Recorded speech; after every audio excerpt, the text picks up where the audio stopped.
ARX014 シルバーバレットの系譜。シルバーバレットは第一次ネオジオン構想末期に実戦に投入された第4世代モビルスーツドーベンウルフをベースに準サイコミュシステムを中心とした改修を施した連邦軍系試験モビルスーツである。第一次ネオジオン構想が終結後、地球連邦軍に接収されたドーベンウルフは多機種の戦闘データとともに準サイコミュシステムの研究用としてアナハイムエレクトロニクス社のグラナダ工場へと移送された。準サイコミュの研究にはオーガスタ研究所出身のスタッフを中心に実施され、ガンダムマーク5で行われた準サイコミュ搭載型モビルスーツ開発への新たな挑戦という意味合いもあったと言われている。こうした様々な思いを持つ技術スタッフたちによって実施されたドーベンウルフの改修作業では、第4世代モビルスーツの特徴の一つでもあるジェネレーター直結式火器の一部を排除し、機体外装を構成する装甲材を更新。これによって機体重量の大幅な軽量化と各部エネルギー供給の効率化を実現させ、高出力を維持しつつ安定的かつ非常に高い運動性を獲得するに至る。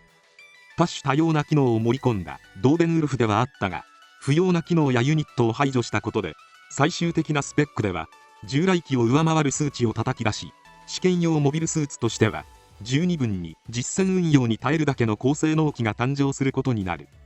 しかし一方でこの改修プランには当初の計画から外れ、想定以上の改修が施されたゆえの不正に得られたスペックだったのではないかとも言われており、マーク5からドーベンウルフへと脈々と受け継がれてきた技術スタッフの執着ともいえる執念、熱意が感じ取れる仕様になっている。こうして完成した機体が ARX014 シルバーバレットであり、完成後は一部がアナハイムエレクトロニクス社の関連企業へと配備され、後にリスト財団の管理下に置かれることになる。この際 RX0 ユニコーンガンダムの稼働実験での仮想的機体として運用されている。余談ではあるが、機体名称のシルバーバレットは銀の弾丸を意味している。そんなシルバーバレットの系譜の始まりは、ティサーンズが開発した大型可変モビルアーマー MRX010 サイコガンダムマーク2にまで遡り、ガンダムマーク5ドーベンウルフを経て完成に至っている。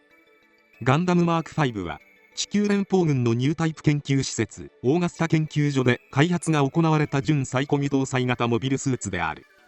開発にはオーガスタ研究所だけでなく、同じく北米に位置するオークランド研究所も携わっていたと言われており、2つのニュータイプ研究所の協力によって設計開発が行われたガンダムマーク5は、一般パイロット用に調整されたサイコガンダムの小型版として完成し、3機がロールアウトを果たしている。そのうち1機は地球連邦軍レイノー艦隊に配属されたが、艦隊元連邦軍に反旗を翻し、ニューリサイズ所属の機体として同組織の首領ブレイブコッドの専用機となる。もう1機は地球連邦軍に属する科学者ローレン中本の手によってアクシズへと渡り、ドーベンウルフのベース機となる。ドーベンウルフは第一次ネオジオン構想末期にネオジオンが開発した第4世代モビルスーツの1機であり、多彩な武装群とダブルゼータガンダムに匹敵する大火力、生産性の高さ、多種多様な機能を搭載しているなど、第4世代モビルスーツを代表する機体となっている。宇宙世紀0080年代末期に登場した第4世代モビルスーツとは、メガコンデンサー直結式のメガ粒子砲を搭載したニュータイプ対応型モビルスーツであり、サイコミュの安定性と一般パイロットでも操縦可能という条件をクリアしたモビルスーツのことを指している。ドーベンウルフの開発には、グリプス戦役終結後にアクシズに持ち込まれた前述のガンダムマーク5の開発データをベースに、ハマーンカーンに反旗を翻したグレミート都市機下のモッド少数機が量産され、ラカンダカラン率いるスペースウルフ隊の上記として運用された。これらのさらに詳しい解説は同チャンネルの動画をご覧ください。シルバーバレットの機体性能。前述の理由から原型機となったドーベンウルフよりも総合性能面で向上を果たしたシルバーバレットは、高出力を維持したまま安定した機動性と運動性も獲得しており、カタログスペックでは当時の最新鋭主力モビルスーツ RGM96X ジェスタに匹敵する性能を示していた。機体サイズはマーク5やドーベンウルフとほとんど変わらず、準サイコミュ兵器のプラットフォームであるバックパックユニットや機体を安定化させる大型の脚部も同型のものが継承されているものの、頭部と胴体部は地球連邦軍製のユニットに変更されている。武装は排除されたジェネレーター直結式のメガランチャーを除いてドーベンウルフとほぼ同一であるが、唯一異なる装備は多目的防御用装備としてジェガン用のシールドにショートバレル化したメガランチャーを一体化させた専用シールドが用意されている。本来は必要ないとされた装備ではあるが、テスト運用の際傾向火器を充実させることでより高精度な試験データが得られるという理由から技術スタッフの提案により装備に至っている。シルバーバレットのバリエーション機 ARX014 シルバーバレットガエルチャン機。ビスト財団の管理下に置かれたうちの1機でカーディアスビストのボディーガード兼秘書を務めるガエルちゃんが登場した機体。シルバーバレットのパーソナルカスタマイズ機であり、機体色がライトグレーに変更されている以外は原型機との違いはなく、 OVA 版ではメガラニカに侵入してきたフルフロンタルの NZ999 ネオジオングを迎撃するために実戦に投入。多彩な武装で応戦するもネオジオングの圧倒的な戦闘能力の前になすすべなく機体は大破。パイロットのガエルちゃんはバナージの叫びとともにユニコーンガンダムが介入したため命を落とすことなく生存している。なお頭部のガンダムヘッドは準サイコミュシステムのテスト用に開発されたヘッドユニットになっている。 ARX014 シルバーバレットジムヘッドタイプ。ドーベンウルフの回収にあたって測定センサーの強化とシステム解析のために用意されたジムタイプのヘッドユニットに換装した形態。この機体はユニコーンガンダムとの模擬戦に投入され、ネールアーガマのリゼル隊とも交戦したという記録が残されている。 ARX014P シルバーバレットファンネル試験型。準サイコミュシステムの試験運用に重点を置き、背部に優先式大型プロトフィンファンネルを装備した形態。ここで得られたデータは後にファンネルの開発に役立てられることになる。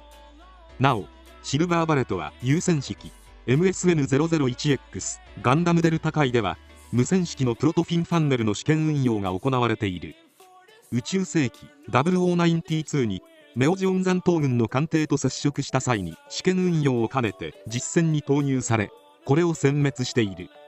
ARX014S シルバーバレットサプレッサー。自公式コロニービルダーメガラニカに保管されていたシルバーバレットを回収した機体であり、対抗勢力を良くし抑制することを目的に開発されたシルバーバレットのバリエーション機。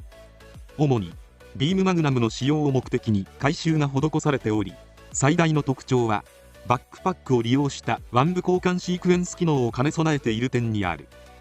ビームマグナムは RX0 シリーズ以外の機体が使用した場合、その威力と衝撃から腕部に負荷がかかり異常をきたしてしまう。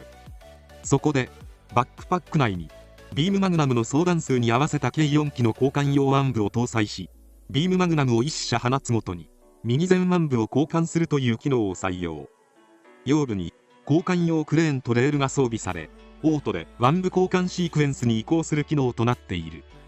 このため背部のインコムやミサイルランチャーは排除され、スラスターもシルバーバレットサプレッサー専用の後ろに大きく張り出したユニットが採用されている。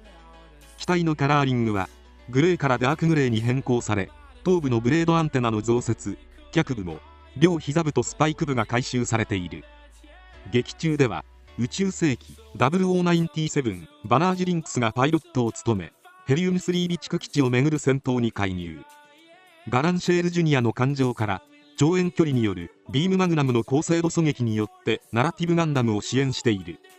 準サイコミュシステムの試験運用コンセプトに開発されたシルバーバレットは、地球連邦軍が開発したガンダムマーク5を系譜の始まりにアクシズ系技術を取り込みドーベンウルフへと改修。技術転用の果てに再びフルスへと舞い戻り、地球連邦系技術を再び取り込んだ末、シルバーバレットへと生まれ変わる。その一部がビスト財団に譲渡され、さまざまな改修が施されることになる。優先式プロトフィンファンネルの試験運用やラプラス事変末期の実戦投入、不死鳥狩り作戦への介入など後年にわたってその存在感を示してみせた。以上、シルバーバレットの系譜を終わります。最後まで動画をご視聴いただきありがとうございました。チャンネル登録、高評価よろしくお願いします。